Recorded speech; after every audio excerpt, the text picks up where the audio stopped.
और हम क्या करते हैं, अमेरिका में चुनाव चलता है और वहां जाके कहते हैं अब की बार ट्रंप सरकार, और फिर क्या हुआ, आज 220 इंडियंस को वहां से निकाल के वापस भेजा, सबसे ज्यादा उसमें मेरे गुजराती है। जाइए, आ गई आपकी सरकार, बचा लो उसको, रख दो वहां पे। अरे मेरा हिंदू धर्म तो वो है सर कि चींटी काटती है ना हमें, उसे खाना जाके परोसो, वो मेरा हिंदू धर्म है, उसे मुझे फक्र है। मैं सिर्फ चंद लाइनें जरूर कहूंगा। आज के माहौल को देखते हुए झूठ बिकता है, झूठ बिकता है जुमलों के बाजार में। मुखबिर देशभक्त हो गए, मुखबिर देशभक्त हो गए जुमलों के बाजार में। आजादी के दीवाने देशद्रोही हो गए ये जुमलों के बाजार। श्री शक्ति सिंह गोहिल। धन्यवाद महोदय, मुझे खुशी है कि आप जैसे विद्वान चेयर में बैठे हैं और मुझे बात करने का मौका मिला है। तो मैं ज़रूर ये कहूँगा कि राष्ट्रपति जी के अभिभाषण उस सरकार की दिशा और दृष्टि दिखाता है। बड़े दुख के साथ कहना पड़ता है कि सरकार ने जो अभिभाषण तैयार करके दिया है उसमें ना दिशा है ना दृष्टि है। यस। अभिभाषण के धन्यवाद प्रस्ताव को लेके हमारी बहन किरण बेन आई है, जो मेरे साथ उन्होंने काम किया है, मैं बड़ी इज्जत करता हूं उनकी। कांग्रेस पार्टी में पली बड़ी, जो संस्कार मिले उसको वहां वजह होगी, पर यह सरकार भी ऐसा करती है कि ऐसे ऐसे लोग, अच्छे अच्छे लोग आए तो सही उनके पास, उनको काम क्या देते हैं, जाओ गाली दो कांग्रेस पार्टी को, जिसने तुमको बड़ा किया उसको गाली दो, उसके खिलाफ बोलो। अरे उसको मंत्री बनाओ आप, वो काबिल है, मंत्री बनाइए उसको। मैं कहता हूं महिला सम्मान करना है तो पहले किरण बेन को कैबिनेट मंत्री बना के देखिए आप, सिर्फ हमें गाली देने के लिए मत रखो। और जब ये लोग हमें गाली देते हैं फिर कोई ना कोई चला जाता है उसके पास, और आपकी कोई उनसे लड़ाई है क्या? नहीं, बिल्कुल प्यार है, आपने कोई लड़ाई, सिफारिश मैं बड़ा सम्मान करता हूँ, सिफारिश कर दी तो मैं सिफारिश कर रहा हूँ तो सर कोई ना कोई चला जाता है उसके पास। और फिर वो हिंदी फिल्म का एक डायलॉग है ना, रंगा खुश हुआ, हमें गाली देने पे उसको सुनाया जाता है सर। मैं महोदय ये जरूर कहता हूं कि ये अभिभाषण के पेज 17 पे जो बात लिखी गई है, पेज 17 अभिभाषण का, जहां लिखा गया है कि हमारे सैन्य पे हमें फक्र है। मैं कहता हूं इस हाउस ने, इस देश में बैठे हर नागरिक को हमारी सेना पे फक्र है। अगर हम चैन की नींद सो सकते हैं तो हमारे वो जाबाज जवान दिन रात सरहद पे है, तब हम चैन की नींद सोते हैं।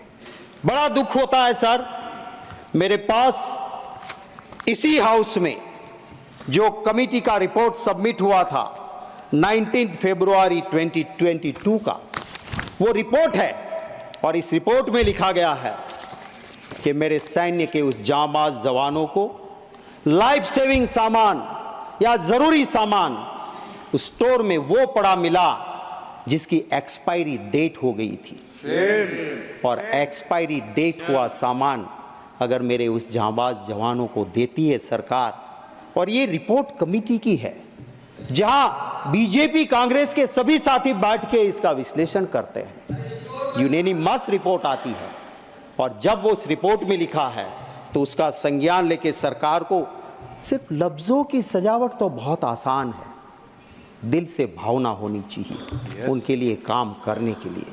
मैं बड़े भारी मन के साथ कहता हूं, मेरे गुजरात के बस अब कुछ ही महीने में 2 जाबाज जवान शहीद हुए।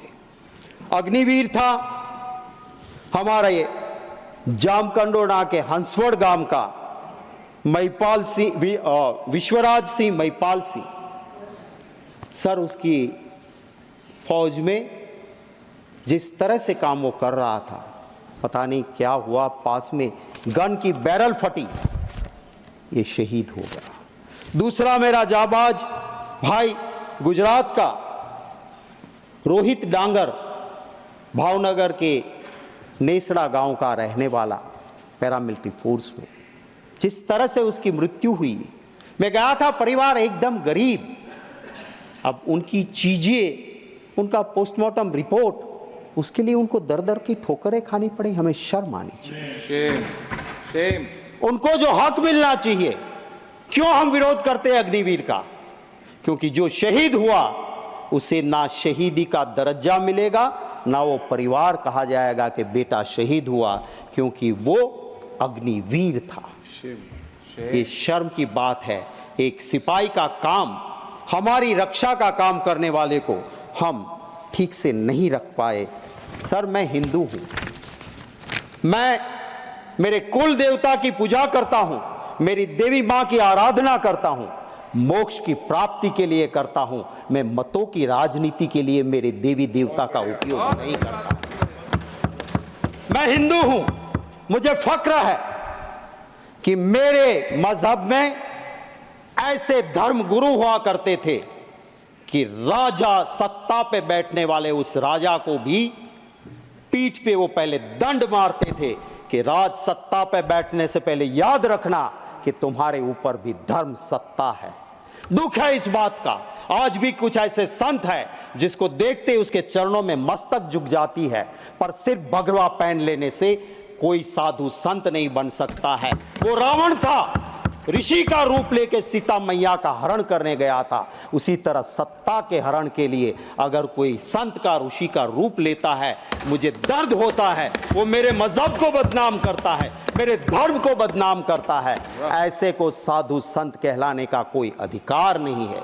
सर, दर्द होता है महोदय, दर्द होता है कि जब धर्म की बात को एक पॉलिटिकल इवेंट बनाया जाता है। मेरा हिंदू धर्म वो है, वो एक गरीब के लिए भी कहता है कि मन चंगा कथरोट में गंगा। जाने की जरूरत नहीं, तू गरीब है भाई, तेरा मन साफ है तो तेरी कथरोट में भी मां गंगा है। और जब मां गंगा के पास, शास्त्र कहते हैं, कोई गलत आदमी जाके स्नान करता है तो मां का प्रकोप भी उठता है और निर्दोष लोगों को जान भी जाती है। मैं सरकार से महोदय आपके जरिए विनती करता हूं, बता दीजिए नाम उनके, कौन कौन वहां पे गए थे, किसकी मृत्यु हुई है। मैं पूरी कांग्रेस का पार्टी की ओर से श्रद्धा सुमन समर्पित करते हुए मांग करता हूं कि पूरी लिस्ट जारी की जाए। दुख हुआ उस वक्त जब मेरे बनासकांठा का एक गरीब परिवार का मालधारी का बेटा, कहीं से पता नहीं लग रहा था, वो गंगा स्नान के लिए कुंभ में गया था। परिवार रो रहा था, कह रहा था उस नंबर तो लगता नहीं यूपी ने जो जारी किया है। मैंने मेरे ट्विटर हैंडल से यूपी सरकार को टैग करते हुए ट्वीट किया कि इसकी कहीं से आप छानबीन करो और बताइए।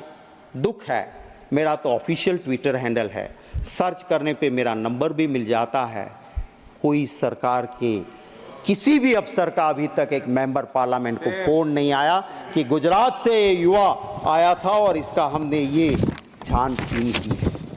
राजनाथ सिंह जी भी थे वहां पे मुख्यमंत्री, और भी रहे। मैंने परसों ही यहां पे पूछा, कहा उन्होंने, यहां शक्ति सिंह, कभी भी वीआईपी के लिए कुंभ में कोई व्यवस्था हम नहीं की थी और कभी भागदड़ दिक्कत नहीं हुई थी। क्यों आप की ऐसे?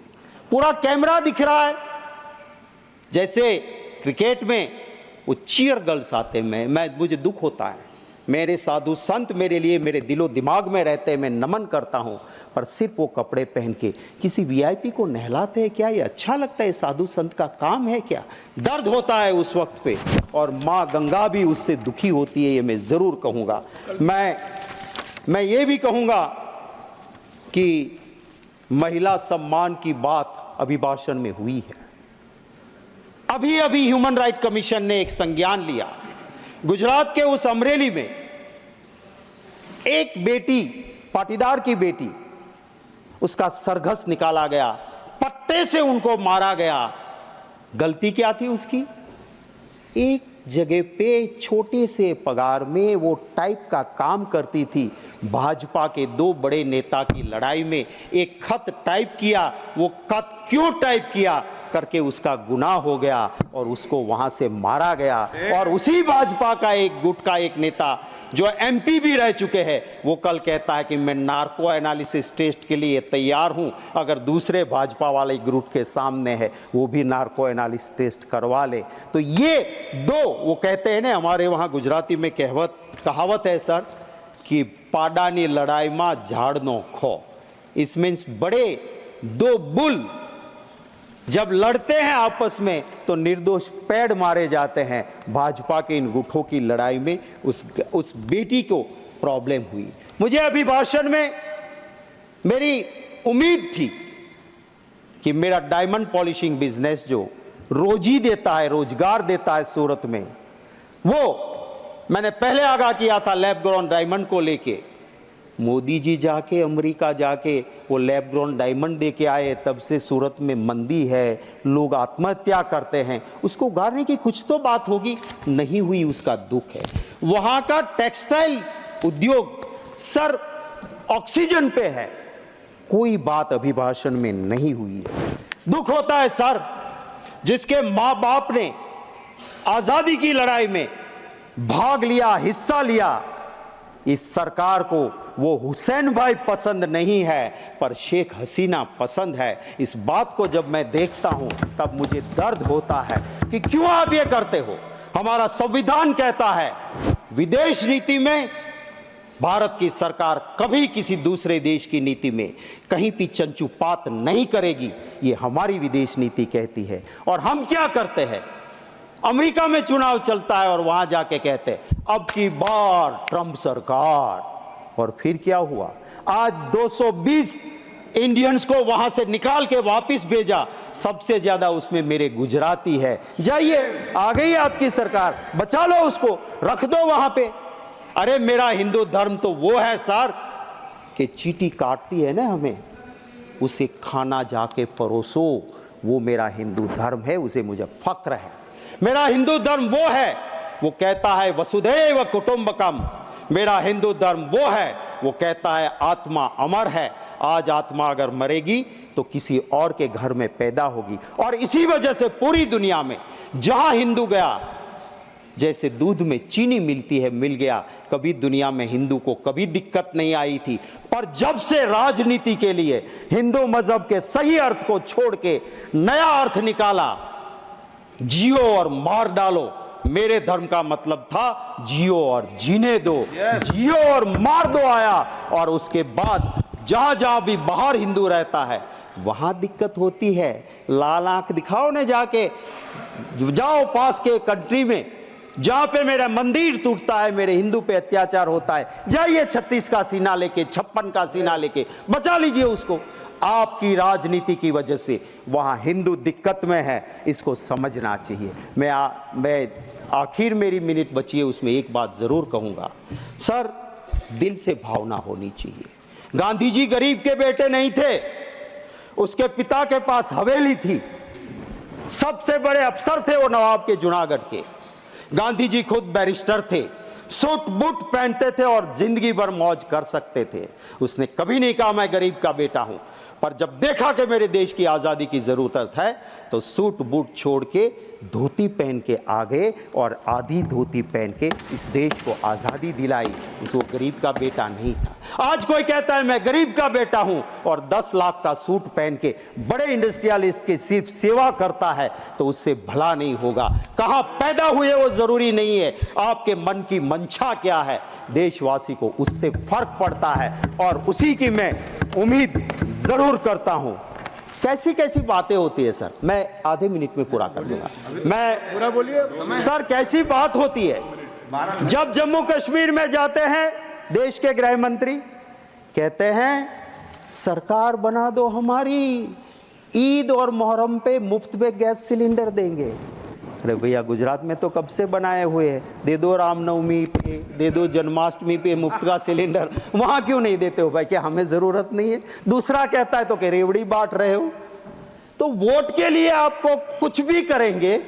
जम्मू कश्मीर में पहले कहा बाप बेटी ने बहुत लूटा, फिर बाप के साथ भी सरकार बनाई, बेटी के साथ भी बनाई, और जब देश में दिक्कत लगी चुनाव जीतने में तो बिना तलाक बोले तलाक भी कर दिया। तो ये क्या रीति है राजनीति की। मैं सिर्फ चंद लाइनें जरूर कहूंगा। आज के माहौल को देखते हुए झूठ बिकता है, झूठ बिकता है जुमलों के बाजार में। मुखबिर देशभक्त हो गए, मुखबिर देशभक्त हो गए जुमलों के बाजार में। आजादी के दीवाने देशद्रोही हो गए ये जुमलों के बाजार। सर आज इस तरह से देश का माहौल चल रहा है। उस वक्त मैं सिर्फ इस अभिभाषण पे जरूर ये कहूंगा कि हमें चिंता करनी होगी उस युवा के रोजगार के लिए। उसको रोजगार नहीं मिलेगा, देश में लॉ एंड ऑर्डर नहीं बचेगा। हमें चिंता करनी होगी महंगाई की। उस गरीब के पेट में अगर अन्न नहीं जाएगा, इस देश के लिए बड़े बड़े लोगों की बात हम उद्योगपति के विरोधी नहीं है। पर अगर मेरा ही सवाल था 24 दिसंबर को, और जब अहमदाबाद एयरपोर्ट सरकार के पास था सर, कोई भी इंटरनेशनल या डोमेस्टिक पे जाता था, सालों से 85 रुपया पैसेंजर यूजर्स चार्ज लगता था, सिर्फ 85 रुपीज।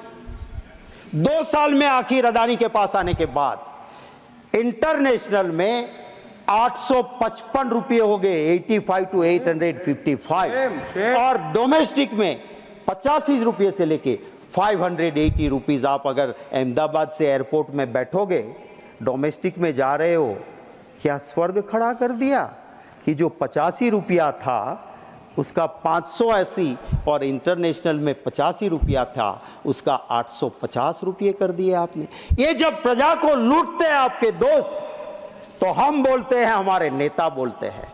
यहां से कोई कह रहा था जब बोलते बोलते कि आपके नेता को बता देना लोकसभा में। हम, अरे भैया, हमारे वहां तो छोटा कार्यकर्ता भी हाथ पकड़ के राहुल गांधी को कह सकते हैं, आप में से कोई भी बता दे, सच बोले और बता दे आपके नेता को, हरेन पंड्या का जो हाल हुआ था वो हाल आपका नहीं होगा, तो मैं राजनीति छोड़ दूंगा। सच सुनने की तैयारी वहां नहीं है। यहां तो इंटरनल डेमोक्रेसी है साहब, खुल के बोलते हैं, अपनी बात हम रख सकते हैं। इसी तरह से हम यहाँ के राष्ट्रपति जी के अभिभाषण के मुद्दों पे मैं सिर्फ यही कहूँगा कि जनता की बात करें, उसको परिपूर्ण करें। संक्षेप कर जी, मैं कंक्लूड कर दूं सर, स्मार्ट सिटी की बहुत बातें हुई थी, आज के अभिभाषण में वो गुम है। गरीबों के आवाज़ के आंकड़े और सच्चाई काफ़ी दूर है।